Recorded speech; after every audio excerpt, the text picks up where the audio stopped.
Urwah bin Zubair rahimahullah, seorang ulama tabi'in yang masyhur juga.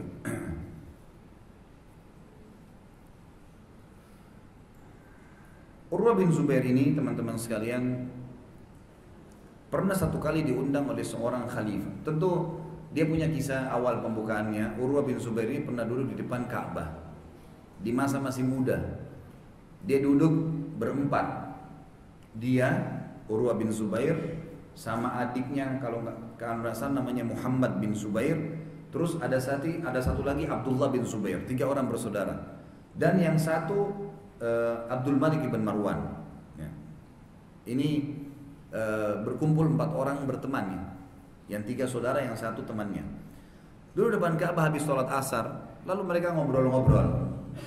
Yang satu bilang, coba kita masing-masing berangan-angan nih, angan-angan baik, sambil memohon kepada Allah, mudah-mudahan Allah kabulkan. Kata Abdullah bin Zubair, sahabat Nabi yang mulia ya, perawi hadis juga, Abdullah bin Zubair radhiyallahu anhu. Dia dan ayahnya juga sahabat, Zubair bin Awam ayahnya, gitu kan. Salah satu dari 10 orang yang jamin masuk surga. Abdullah bin Zubair mengatakan, saya berharap Allah Azza wa Jalla memberikan saya khilafah, menjadi raja, dan saya menjadikan Mekah dan Madinah sebagai ibu kota saya. Lalu adiknya si Muhammad bilang, Muhammad bin Zubair, ini kalau saya tidak salah namanya Muhammad ya, cuman ini yang saya ragu, yang lain 3 semua namanya sudah benar. Muhammad ini mengatakan, saya berharap bisa menjadi gubernur di 2 Irak, maksudnya Irak dan Iran ya, dulu dikenal dengan Iraqain. Kemudian Abdul Malik ibn Marwan berkata, kalau itu angan-angan kalian, saya berharap menjadi khalifah muslimin yang menguasai seluruh wilayah Islam. Lalu mereka bertiga lihat Urwah bin Zubair yang tokoh kita ini lagi duduk mendengarkan perkataan mereka. Lalu mereka tanya bertiga, kalau kau Urwah, apa angan-angan kamu? Dia mengatakan, kalian semua angan-angannya dunia, kerajaan, kekayaan, kekuasaan. Kalau saya berharap Allah Azza wa Jalla menjadikan saya ulamanya muslimin, dan saya akhirnya mengajarkan agama pada mereka, dan mereka mengambil agama saya, dan dengan itu Allah tinggikan derajat saya di surga. Subhanallah, angan-angan positif ini sesuatu yang disampaikan dalam arti kata sini seperti orang berdoa ya, ucapan yang baik dikabulkan oleh Allah, semuanya dikabulkan, 4-4-nya. Abdullah bin Zubair sempat menjadi khalifah beberapa bulan, 6 bulan, dan menjadikan Mekah sebagai ibu kotanya. Si Muhammad adiknya ditunjuk oleh Abdullah bin Zubair menjadi gubernur di Irak dan Iran. Si Abdul Malik bin Marwan menjadi khalifah, dan waktu dia jadi khalifah memang kekuasaannya itu termasuk luas sekali di zaman Khilafah Umayyah, dan seluruh wilayah Islam di bawah kekuasaannya. Dan Urwah bin Zubair benar-benar menjadi ulama muslimin sampai dia menjadi 7 ulama rujukan para tabi'in pada saat itu. Baik. Di antara kisahnya adalah Urwah bin Zubair pernah berkata pernah dapat undangan dari seorang khalifah bernama Al-Walid bin Abdul Malik. Jadi ini khalifah-khalifah ini berentetan ya. Tadi ada kisah Atha, Sulaiman bin Abdul Malik, dan Hisham bin Abdul Malik. Adiknya lagi Hisham namanya Al-Walid. Al-Walid bin Abdul Malik ini waktu jadi khalifah, dia rupanya punya persahabatan dengan Urwah bin Zubair. Maka dia undang Urwah. Diundanglah Urwah bin Zubair ini, Bapak Ibu sekalian, untuk datang ke istana khalifah. Waktu diundang, Urwah bin Zubair datang. Kebetulan Urwah ini punya, Allah karunia 4 orang anak laki-laki. Ada 4 anak laki-laki. Salah satunya yang paling dewasa, yang paling besar, itu sudah hafal Quran, hafal ribuan hadis. Memang luar biasa. Urwah bin Zubair mengkader dia untuk menjadi penggantinya. Waktu diundang ke istana khalifah di Damaskus, Urwah bin Zubair mengajak anaknya nih ikut sama-sama sampai tiba di istana. Bapak Ibu sekalian, maka anaknya melihat ada kuda-kuda kerajaan lagi dibawa gitu, lagi digiring di bawah jalan. Bagus sekali kudanya. Kata anaknya Urwah, saya mau pamit ayah melihat kuda-kuda ini. Kata ayahnya Urwah, baik silakanlah. Saya akan ketemu dengan Amir Mu'minin Al-Walid. Ketemulah Urwah lagi ngobrol-ngobrol sama khalifah. Tiba-tiba waktu lagi asyik ngobrol, datang seorang prajurit kerajaan lalu masuk pamit kepada Amir Mukminin pada saat itu. Ya, Al-Walid mengatakan, maaf Amir Mukminin, saya memotong perkataan Anda, dan waktu itu tidak boleh memotong perkataan khalifah. Gitu kan? Tapi ini darurat, maka dia mengatakan, maaf saya memotong perkataan Anda. Kata Walid, bukankah peraturan tidak boleh kamu potong begitu saja? Dia bilang ada berita penting yang saya harus sampaikan. Apa? Seberapa penting kan? Ada pasukan kafir menyerang kaum muslimin? Ada sesuatu yang besar? Dia bilang enggak, bukan. Tapi berhubungan dengan tamu Anda Tuan Urwah. Kenapa? Dia bilang anaknya baru saja ditendang kuda mati.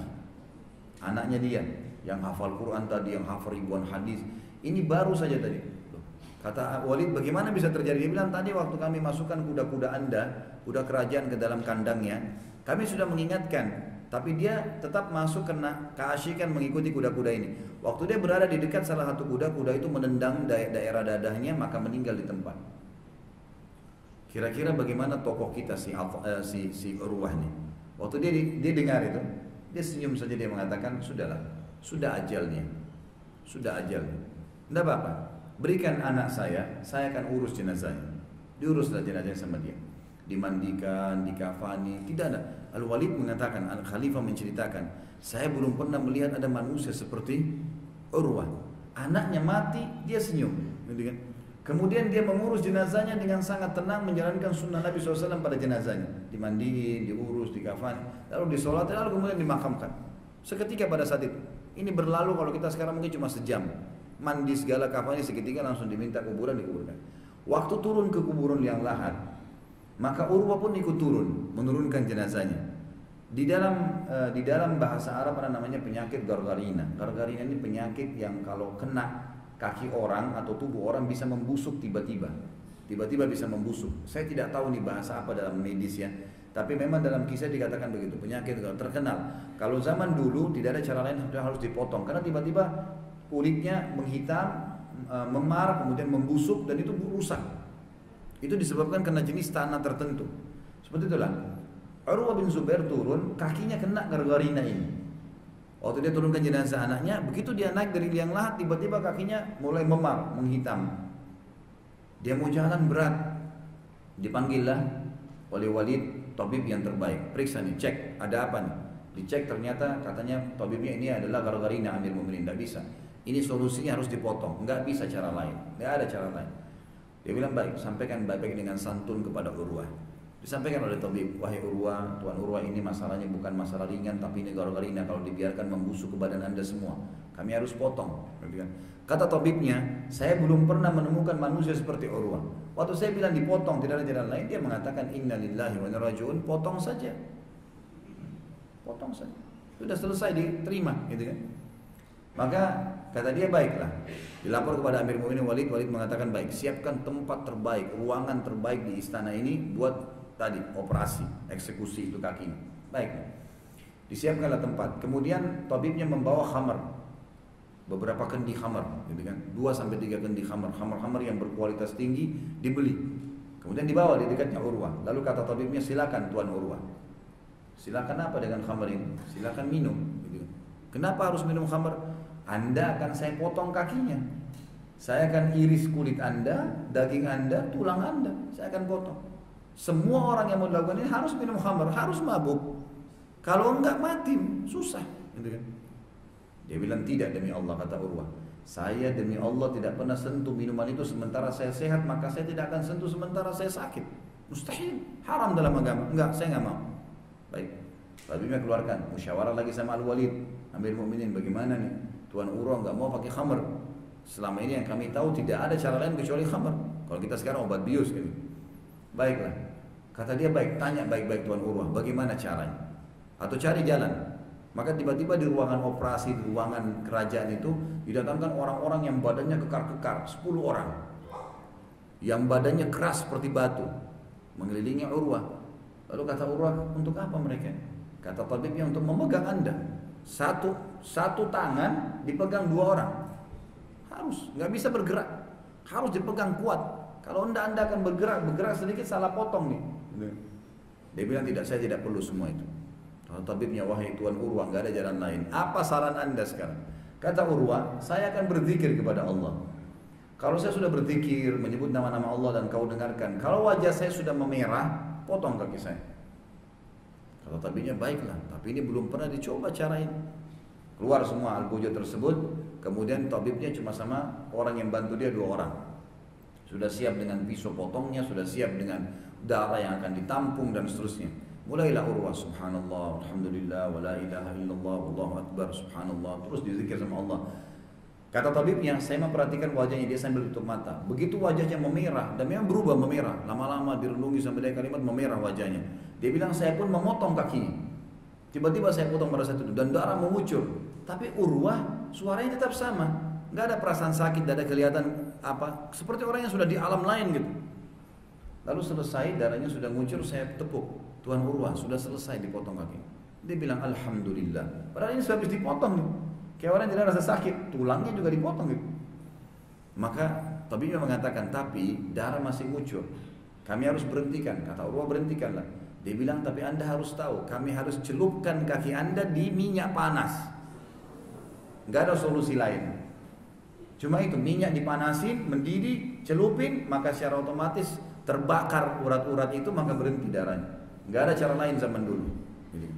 Kata Urwah, baik, lakukanlah.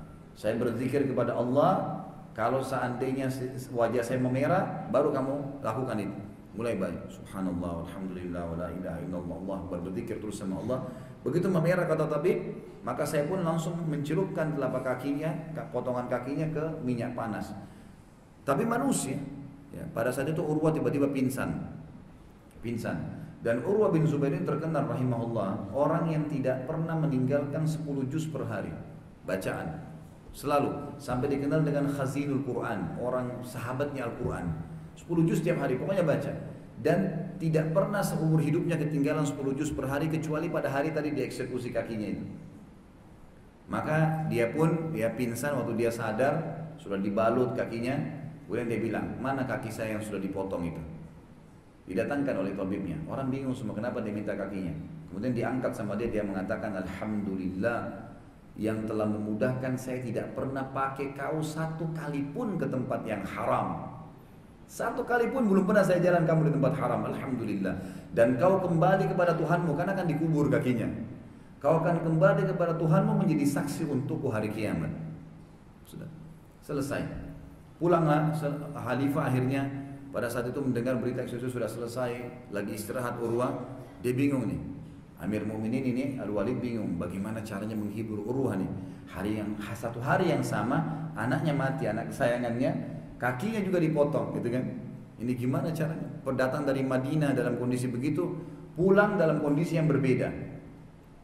Al-Walid duduk di singgasananya, coba musyawarah dengan siapa saja. Ada sesuatu nggak? Ada orang yang bisa hibur Urwah nggak? Dengan hikmah Allah, ada orang Badui datang. Sekelompok kafilah Badui datang ke istana Khalifah. Lalu duduklah mereka di depan Khalifah mau nyampein hajatnya. Zaman dulu Khalifah itu selalu sudah menjadi tradisi Khalifah Islam, Bapak Ibu sekalian, itu kalau pagi waktu duha kita sampai menjelang maghrib duduk di singgasana mendengarkan keluhan. Selalu begitu. Apa masalah lalu dipecahin sama dia, gitu kan? Selalu begitu tiap hari. Datanglah kafilah ini, kemudian mereka duduk. Di antara orang kafilah itu ada orang buta. Ada orang yang buta matanya. Lalu tidak sengaja Al-Walid bertanya, siapa ini? Yang buta ini siapa? Kalian siapa dari suku ini? Siapa yang buta ini? Lalu yang buta itu ngomong, dia bilang, saya kepala suku mereka. Kepala suku yang sedang datang nih. Terus kenapa bisa matamu buta? Kata Al-Walid. Dia bilang, wahai Amir Mu'minin, saya punya kisah yang unik, yang mungkin tidak terjadi pada orang-orang. Kata Walid, kisah apa? Coba ceritain. Dia bilang, saya adalah kepala suku. Saya adalah orang terkaya di suku saya. Dan tidak ada di suku saya yang memiliki keturunan dan fisik seperti saya. Maksudnya fisiknya sempurna, gagah, orangnya kekar, kaya raya, kepala suku. Keturunannya paling banyak di sukunya. Ya, ada banyak anak yang dia miliki. Dia bilang suatu hari, saya pernah keluar perjalanan dengan seluruh anak-anak saya, istri saya, dayang-dayang, bawa persiapan bekal, harta, gitu kan. Mau jalan rekreasi, membawa. Dan zaman dulu orang kalau tinggalin rumahnya dia nggak bisa tinggalin hartanya, nggak ada tempat penyimpanan harta, dibawa semuanya.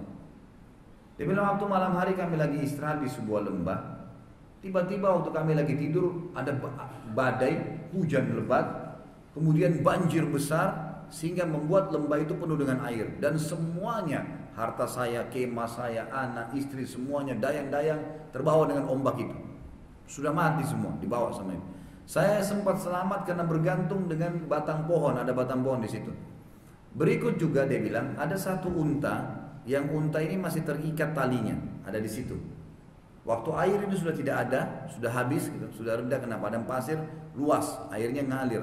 Habis, dia bilang beberapa saat kemudian saya temukan ternyata di rumput-rumput, di batang-batang pohon yang tidak terlalu tinggi, ada anak bayi saya di situ. Ada anak bayi saya masih dalam selimutnya. Saya pun bersyukur sama Allah masih ada keluarga saya yang selamat. Lalu saya coba mendekati unta dulu untuk mengambil talinya supaya saya bisa membawa anak saya dan saya selamat pergi. Tiba-tiba waktu saya mau mendekati unta itu, saya dengar bayi saya menangis. Saya balik, kepala bayi saya sudah di mulut serigala.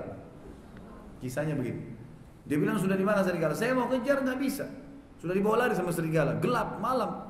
Maka saya berpikir selamatkan diri saya sendiri. Begitu saya balik ke arah unta, unta ini menendang mata saya, sehingga mata saya buta, Amir Mu'minin. Dalam satu malam, saya tiba-tiba kehilangan seluruh keluarga, seluruh harta, dan kedua mata saya. Ini kisah yang luar biasa nih. Kata Walid, alhamdulillah yang mengutus kau ke saya.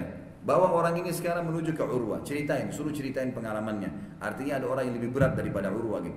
Memang kita kalau punya masalah, Bapak Ibu sekalian, dalam syariat kita dianjurkan mencari orang yang lebih berat. Kalau kita flu dan demam, ada orang flu, demam dan rematik, gitu kan. Sehingga kita mencari orang yang lebih berat.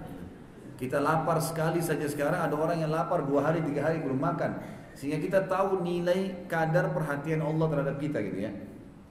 Ringkas cerita, disampaikan lah, maka Urwah mengatakan alhamdulillah, saya pun bisa menerima keadaan. Baik, saksi bahasan Bapak Ibu sekalian yang kita mau ambil pelajaran adalah bagaimana sabarnya Urwah, dan perhatikan statementnya dia. Waktu dia pulang ke Madinah, pulang tersebar berita Urwah bin Zubair, anaknya pertama yang sangat luar biasa, hafid Quran, hafid ribuan hadis, mati. Kakinya dipotong. Orang semua pada datang mentakziah karena anaknya mati kan. Takziah sekaligus juga menyampaikan kata sabar karena kakinya dipotong. Waktu dia lihat semua orang datang, semua ada yang menangis, ada yang begini, ada yang begitu, merasa menunjukkan rasa iba. Maka waktu orang semua sudah kumpul tamunya, dia mengatakan, la yakhluwannakum ma tarawun. Jangan sampai kalian terusakkan iman kalian. Jangan sampai membuat kalian berlebih-lebihan dari apa yang kalian sedang lihat. Anak saya mati, kaki saya tidak ada, karena didopangkan pada saat itu. Lalu dia mengatakan dengan keimanannya, menenangkan dirinya dan menenangkan juga orang yang datang. Faqad wahaballahu azza wa jalli arba'an minal banin fa akhadha wahidan wa abqa li thalathan falahul hamd. Sesungguhnya ketahuilah wahai tamu-tamuku dan wahai kerabatku, istri juga waktu itu didengarkan sama dia. Ketahuilah Allah azza wa jalla telah memberikan untukku 4 orang anak. Dan tadi saya bilang 4 orang laki-laki ya. Lalu Allah mengambil 1 dan meninggalkan untuk saya 3. Alhamdulillah, memuji Allah dalam kondisi begitu. Lalu dia mengatakan wa atani arba'an minal atraf fa akhadha minhu wahidan wa abqa li thalathan falahul hamd. Dan dia memberikan saya 4 ya, tangan dan kaki, 2 kaki dan 2 tangan. Dan dia mengambil 1 saja kaki saya dan masih meninggalkan buat saya 3, 1 kaki dengan 2 tangan. Maka alhamdulillah. Fa wallahi, demi Allah, lau akhadallahu minni qalila, kalau seandainya Allah sudah mengambil sebagian dari saya, faqad abqali katsira, dia telah meninggalkan buat saya yang banyak. Fa in fanibtalani marrah falaqad talama afani marrat. Dan kalau dia coba saya dengan cobaan seperti ini sekali, 2 kali, maka terlalu banyak waktu dan kondisi dan keadaan saya yang saya justru diselamatkan. Akhirnya tamu-tamunya semua pada tenang, gitu. Mulai tahu bagaimana Urwah dengan keimanannya. Lalu kemudian beliau memberikan wasiat yang luar biasa buat anak-anaknya, buat tamu dan buat kita. Beliau mengatakan, ya baniya ta'allamul ilm wa'tuhu haqqah. Wahai anak-anakku sekalian. Karena waktu itu banyak tamu-tamu lebih muda dari dia gitu kan. Dia mengatakan, wahai anak-anakku sekalian, wahai tamu-tamu sekalian, belajarlah ilmu agama yang bisa mengenalkan kalian kepada Tuhan kalian, dan berikan haknya. Harus luangin waktu, setiap hari belajar. tulis, belajar, hafal, kasih haknya ilmu itu. Innakum, kalau seandainya kalian, intakunu sigara qaumin, kalian tadinya kecil, kaum yang tidak dikenal, manusia biasa, fa'asallahu an yaj'alakum bil ilmi kubara'al qaum. Semoga saja dengan ilmu Allah jadikan kalian orang-orang yang besar dan dikenal. Wa sau'ata, sungguh buruk sekali. Hal fid dunya akbahu min syaikhun jahil. Apakah ada sesuatu yang lebih buruk di dunia ini dibandingkan orang yang sudah berumur, sudah tua, nenek-nenek dan kakek-kakek yang belum mengenal Tuhannya? Mana semua umur-umur yang berlalu itu dia tidak belajar. Sungguh buruk kalau sudah sampai tua tidak tahu hukum-hukum, nggak tahu sholat, nggak tahu puasa, nggak pernah ibadah. Akhirnya kekuatannya sudah mulai berkurang, hafalannya sudah berkurang. Mana dia di masa-masa mudanya? Kata beliau, sungguh buruk tidak ada orang yang lebih dibandingkan orang tua yang masih sudah tua baru bodoh nggak ngerti, juga tidak mau belajar gitu. Lalu beliau mengatakan, iyyakum antara sadaqatan annaha sadaqatun. Kalau kalian mengeluarkan sedekah, jangan kalian anggap seperti makna sedekah yang kalian fahami selama ini.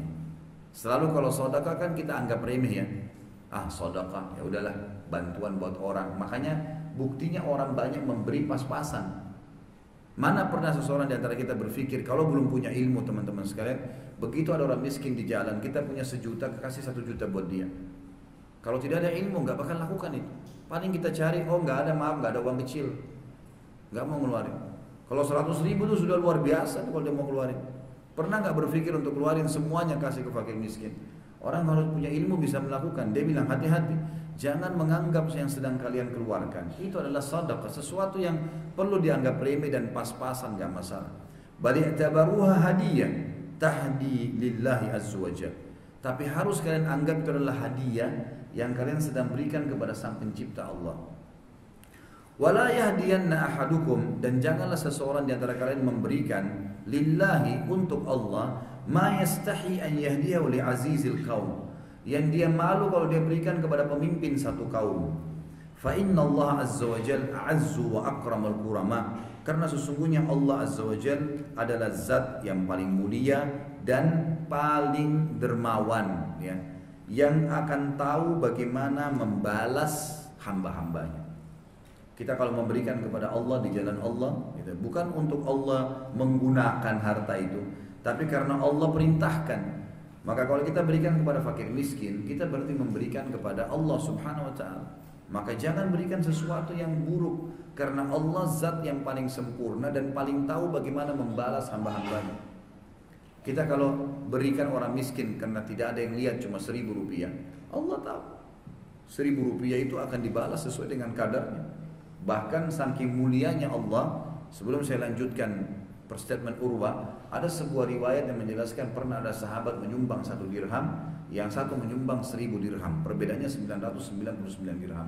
Lalu kata Nabi SAW, Allahu Akbar, 1 dirham mengalahkan 1.000 dirham. Di sisi Allah lebih besar nih. Kata para sahabat, bagaimana ya Rasulullah? Secara kuantitas jelas ini satu itu 1.000, beda. Yang satu 100.000, yang satu 10 juta, beda jauh gitu kan.